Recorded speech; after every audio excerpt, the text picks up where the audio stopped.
정작 생산 그 자체는 늦춰질 수밖에 없었습니다. 큰 바퀴를 가진 포가가 준비되어 있지 않았다는, 한마디로 37mm나 2파운드급의 포로 티거에 맞선다는 것은 자살 행위에 가까웠습니다. 고속 철갑탄이 있었어요. HVAP라고. 이 HVAP는 사정거리 1500m 이상에서도 티거의 전면에 관통을 노려볼 수 있었습니다. 미군의 경우엔 그들이 대전 중에 사용할 수 있었던 최강의 대전차포인 M3 90mm 대전차포가 등장한 후에야 자신감을 가질 수 있었죠.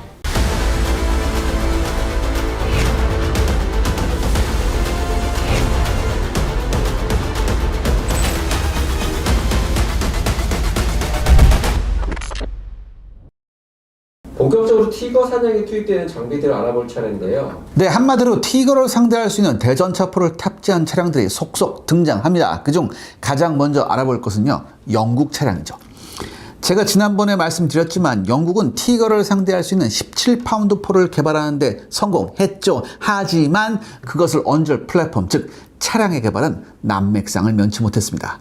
그 결과 연합군이 2차 대전 중에 개발한 대전차포들 중 가장 관통력이 센 부류에 속했던 영국의 17파운드 대전차포는요, 정작 자주포나 전차용 주포로는 영국제 차체가 아닌 미국제 차체에 얹히고 나서야 원래의 위력을 제대로 발휘할 수 있었습니다.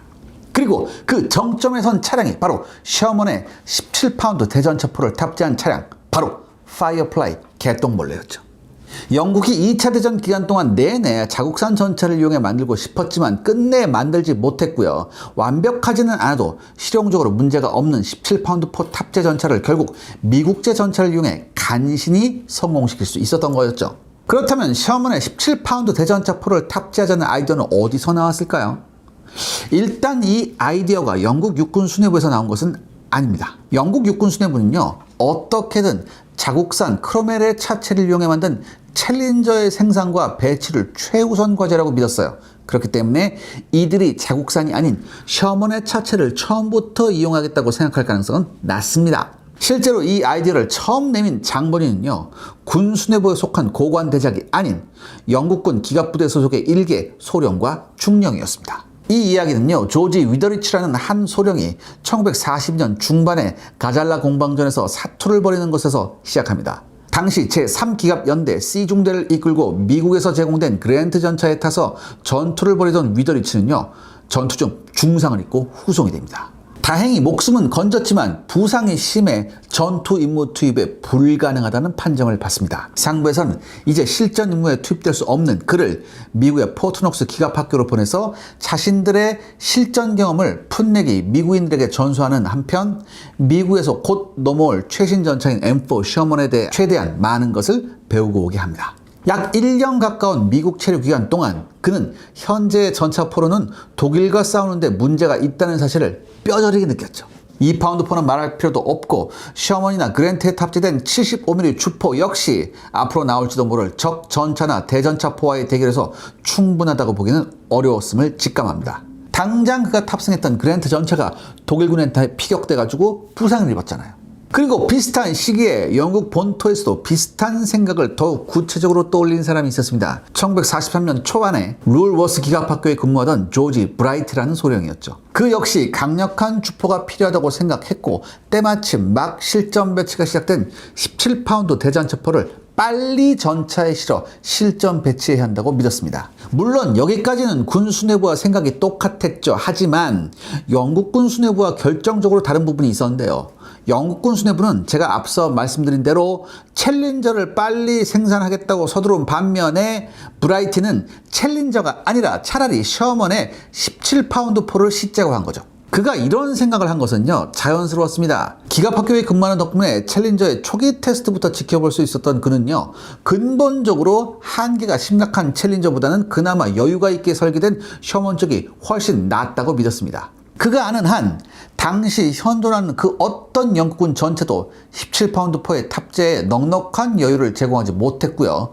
영국이 당장 동원할 수 있는 전차로는 오로지 셔먼만이 이 문제를 그나마 합리적으로 해결할 수 있다고 생각한 거죠. 1943년 6월경에는요, 브라이트는 위더리치와 힘을 합쳤습니다. 위더리치는 이 무렵에 중령으로 진급해서 기갑학교에 부임했죠. 이 둘이 평소 알고 지낸지는 잘 모르겠지만 이 두 사람은 곧 셔먼의 17파운드 포를 탑재하자는 아이디어에 의기투합합니다. 그리고 곧바로 보고서를 작성해 상부에 제출했죠. 위더리치가 보기에도 주포 이외에 하나부터 10까지 문제가 있던 챌린저보다는 차라리 셔먼이 훨씬 나은 플랫폼이었고, 특히 지식과 경험이 더 뛰어난 위더리치는요, 브라이티가 해결하지 못해 고민하던 각종 기술적 문제들까지 해결해 줄 수 있었습니다. 이렇게 해서 그들은 전차 설계국에 자신들의 의견을 담은 보고서를 제출했죠. 하지만 처음에 이들이 받은 대답은 그만두시오, 이거였습니다. 영국의 전차 설계국이 챌린저를 설계한 중요한 이유는요, 미국에서 넘겨받은 셔먼을 하루라도 빨리 영국제 전차로 대체하겠다는 것이었습니다. 챌린저는 그 첫 번째 타자로서 기획된 물건이었고요. 이것이 제대로 진행되어야 그 후속작들도 무리 없이 완성돼서 영국 기갑부대를 다시 영국제 전차로 채울 수 있었던 거죠. 이런 와중에 셔먼에다 17파운드 포를 달아서 더 좋게 만들면 어쩌란 말입니까? 하지만 위더리치는 여기에서 굴하지 않았습니다. 왕립 기갑군단의 고관인 레이먼드 브릭스 소장과 잘 알던 그는요, 곧바로 이 연주를 이용해 자신의 의지를 관철하려 했습니다. 그리고 그 노력에 잘 통했나 봅니다. 보급부의 병기 및 장비 생산 감독관인 클로드 기백에 자신의 제안을 제출할 수 있었습니다. 그리고 그 덕분에 이들은 보급부의 공식 계획으로 셔먼의 17파운드 포를 탑재하는 프로젝트를 진행할 수 있었죠. 1943년 10월 7일부터 공식 연구가 시작된 셔먼과 17파운드 포 결합 프로젝트는요, 10월 31일에는 목업이 완성될 정도로 신속하게 진행됐습니다. 이 목업은요, 영국 왕립 기갑군단 본부 등에 전시되어 평가를 받는 등 꽤 좋은 반응을 얻어냈죠. 영국 기갑부대 입장에서는요, 이때 연구가 공식적으로 시작된 것이 천우신조나 마찬가지였습니다. 불과 몇 달 전만 해도 반드시 성공할 것으로 여겨졌던 챌린저가 너무도 위태로워졌기 때문이죠. 챌린저가 위태로워지다는 무슨 뜻인가요? 1943년 하반기에 이르면요, 이 전차를 그토록 밀어주던 군수성조차 챌린저에서 볼 것이라고는 주포밖에 없다는 뼈아픈 사실을 인정할 수밖에 없었습니다. 그래도 챌린저 개발과 생산을 포기하지 않은 것이 갑갑했지만 군수성 입장에서는 나름 짜놓은 전차 개발의 로드맵에서 무시할 수 없는 위치를 차지하는 챌린저를 아주 없앨 수는 없었습니다. 하지만 그렇다고 장갑부터 기동력에 이르기까지 그 어느 것 하나 신통치 않은 챌린저에 집착하다가는 죽도 밥도 안 될 것이 분명했죠. 결국 이들도 셔먼의 17파운드 포를 얻는 것을 투덜거리며 인정할 수밖에 없었습니다. 일단 이렇게 되자 셔먼과 17파운드의 결혼은 급피치를 올리며 진행됐습니다. 그리고 일단 현역 군인이 아닌 전문 기술자의 손에 프로젝트가 들어오자 브라이티나 위더리치가 고심하던 부분들이 빠르게 해결됐죠. 가장 큰 문제로 지적되었던 것은요, 포신의 후퇴를 위한 공간을 마련하는 것이었습니다.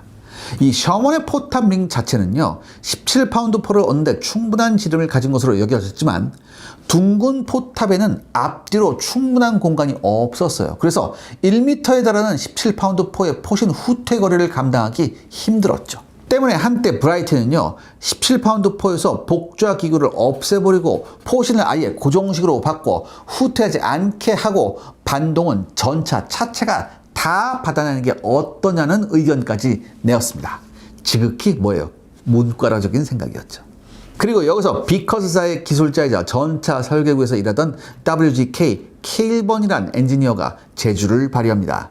셔먼의 17파운드를 얹은 프로젝트의 수석 엔지니어로 일하던 그는요, 위력을 낮추지 않고도 주포의 후퇴 거리를 줄이기 위해서 17파운드 포의 복좌 기구를 완전히 재설계합니다. 즉, 복좌 기구의 실린더 길이를 짧게 하는 대신에 양 옆에 추가 실린더를 붙여 짧은 후퇴 거리로도 반동 흡수가 충분하게 하는 한편 넉넉한 셔먼의 포탑 좌우 공간을 활용하게끔 한 거죠. 또 폐쇄기도 좁은 포탑 안에서 좌측에 탄약수가 쉽게 장전할 수 있도록 작동 방향을 바꾸는 등 이런저런 개량이 가해집니다. 그런데요, 복좌 기구와 폐쇄기만 바꾼 게 아니었어요. 셔먼에 맞는 포관은 물론 포신, 포방패 등 수많은 부분이 새로 설계됐습니다. 결국 이렇게 끝내고 보니 이것은 셔먼에 맞게 17파운드 포를 살짝 개조했다기보다는 완전히 재설계한 포가 됐습니다. 물론 이것만으로는 부족했기 때문에 또 한 가지 개조가 가해졌죠.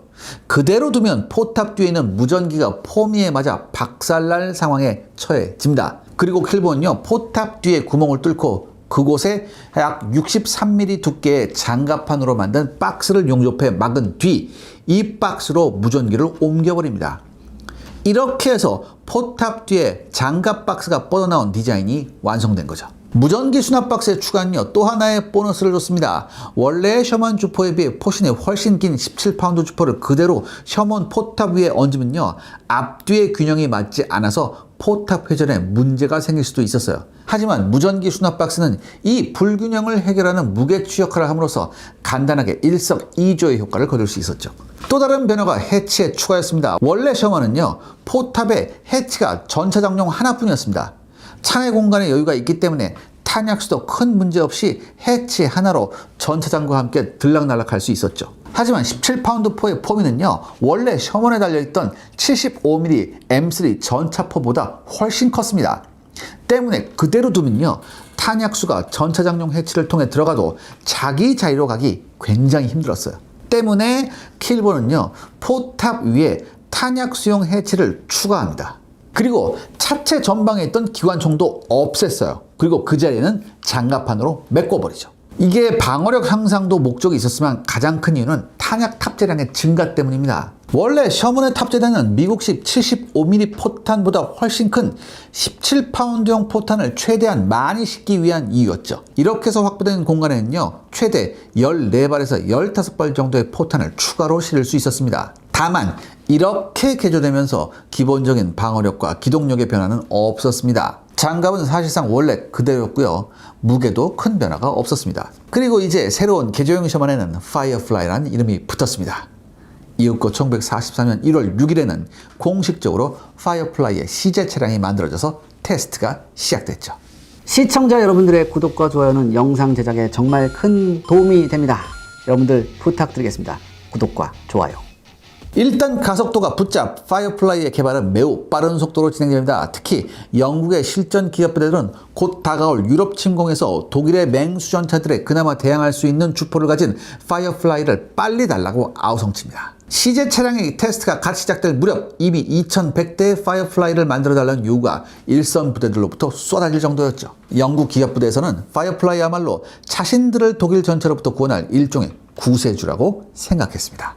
파이어플라이가 드디어 전선에 배치되나요? 세상 만사가 모두 서두른다고 마음대로 되는 것은 아닙니다.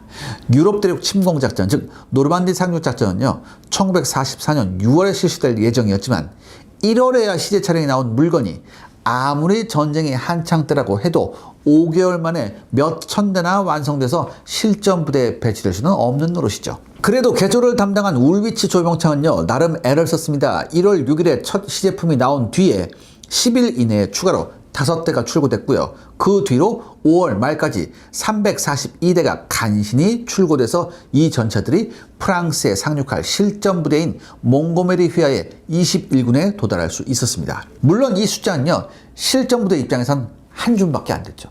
하지만 갑작스러운 진행을 생각하면 어쩔 수 없는 측면도 있었고요. 아쉬운 대로 실전에서 운영한 것은 가능해졌습니다. 어쨌든 겨우 342대라는 적은 숫자로 노르만디에 상륙한 영국군은요, 어쩔 수 없이 75mm 포 탑재 셔먼 세대당 한 대꼴, 즉 1개 소대당 한 대꼴로 파이어플라이를 배치합니다. 이렇게 해서라도 만에 하나 나타날지도 모를 독일의 맹수와 어떻게든 싸워왔기 때문이죠. 파이어플라이는 크로멜을 장비한 부대에도 비슷한 비율로 지급됐지만 셔먼이라면 전혀 문제가 되지 않을 부대의 정비와 유지 보수가 크로멜 부대에서는 상당한 문제가 됩니다. 엔진이나 기타 다양한 부품들이 전혀 다르기 때문이었죠. 때문에 나중에 챌린저가 실전 배치될 때에는 같은 주행 계통을 갖춘 크로멜 운용 부대에게 배속이 되어서 운영되어집니다. 아무튼 이 과정에서 나타난 것이 파이어플라이 포신에 칠해진 독특한 무늬죠. 독일군은 위력이 강한 파이어플라이부터 우선적으로 처치하려 했습니다. 때문에 영국군은 수풀 속에서 포신 길이가 짧아 보이게 하려고 독특한 위장 무늬를 칠했던 건데요. 숫자가 적은 파이어플라이부터 독일군에게 당하면 그 뒤는 정말 감당할 수가 없었기 때문이죠. 이처럼 초반에 숫자 부족으로 애를 먹던 파이어플라이였지만 그 생산은 빠르게 가속이 붙습니다. 기본의 대량 차량 자체는요, 미국의 막강한 공업 생산력 덕분에 빠른 속도로 충당됐고요. 그렇기 때문에 영국으로선 부담이 적었죠. 1944년 7월까지 파이어플라이의 숫자는 699대로 늘어났고요. 1944년 12월까지 생산된 파이어플라이는 1783대까지 늘어났습니다. 이제 1945년 초반에 이르면 영국군 기업부대는요, 기존의 75mm 주포 탑재 셔먼과 파이어플라이를 50대 50 비율로 장비할 수 있게 됩니다. 하지만 이보다 더 숫자가 늘어나기 전에 전쟁의 양상이 변해버립니다.